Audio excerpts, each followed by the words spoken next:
Hello అండి. ఇదైతే last part, third part అనమాట. లాస్ట్‌ది ఈ రోజుటికి. ఇక్కడ అన్నీ నేను ఇంక ఇప్పుడు మనకైతే సూఫ్రా ఏసేస్తున్నానయితే, మా వాళ్ళకైతే ఫుడ్ పెట్టేస్తున్నాను. సూఫ్రా అంటే ఫుడ్ పెట్టడం అనమాట. మొత్తం డైనింగ్ టేబుల్‌ల మీద ఎలా పెడతామో అలాగా మా ఇంట్లో కింద కూర్చొని తింటారనమాట. ఈ రంజాన్ పండగకి నేను ఇలా కింద పెట్టేస్తాను. ఇక్కడ మా మేడం కనిపించింది చూసారా సైడ్‌కి. తను మా మేడం అనమాట. నేను ఫుడ్ పెడుతూ వీడియో తీస్తుంటే చూస్తుందనమాట. ఎలా తీస్తున్నాను ఏంటి అనేది. ఎనకుంది చూడండి. తను మా మేడం అనమాట.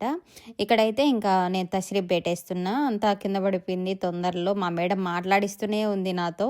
ఇంక తనతో మాట్లాడుకుంటూ ఈ వంట చేసుకుంటూ ఈ వంట పెడుతూ ఉంటే టెన్షన్ అయిపోయిందనమాట. మేడం చూస్తుంది.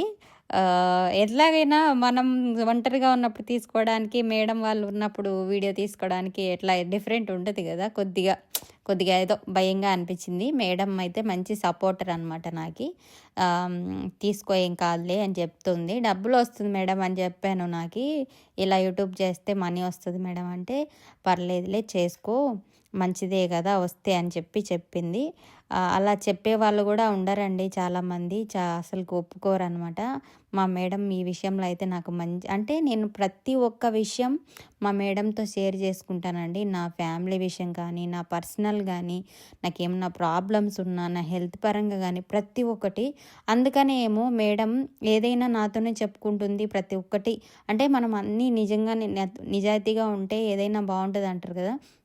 మా మేడం దగ్గర నేను ఏది అబద్ధం చెప్పనండి. మొత్తం అన్నీ నా లైఫ్‌లో జరిగిన ప్రతి ఒక్క విషయం తెలుసనమాట. నేను పడిన స్ట్రగుల్స్ కానీ, నేను చాలా చిన్న ఏజ్‌లో వచ్చాను కదా! మేడం కూడా తెలుసు. చాలా చిన్న ఏజ్‌లో వచ్చాను. కాబట్టి మేడం నన్ను చాలా బాగా చూసుకుంటారనమాట. పాపం చిన్న ఏజ్‌లో వచ్చి కష్టపడుకుంటుంది అని చెప్పేసి చూసుకుంటుంది నిజంగా. ఈ విషయంలో అయితే నేను చాలా అదృష్టం చేసుకున్నాను.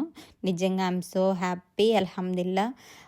ఇలాంటి ఇల్లు ఇంకా కొంతమందికి దొరకాలని కోరుకుంటున్నాను. ఎందుకంటే మనల్ని అర్థం చేసుకున్న వాళ్ళు ఉంటే మన లైఫ్ చాలా హ్యాపీగా ఉంటుందండి. పని ఎంత కష్టమైనా మనం చేసుకుంటాం అంతేగా. ఇక్కడైతే మొత్తం అన్నీ ఇలా బాక్సులు పెట్టేశాను. సూఫ్రా ఇప్పుడు మీకు చూపిస్తాను చూడండి ఎలా వేశాను సూఫ్రా అనేది. మొత్తము ముందే కొన్ని పెట్టేశాను.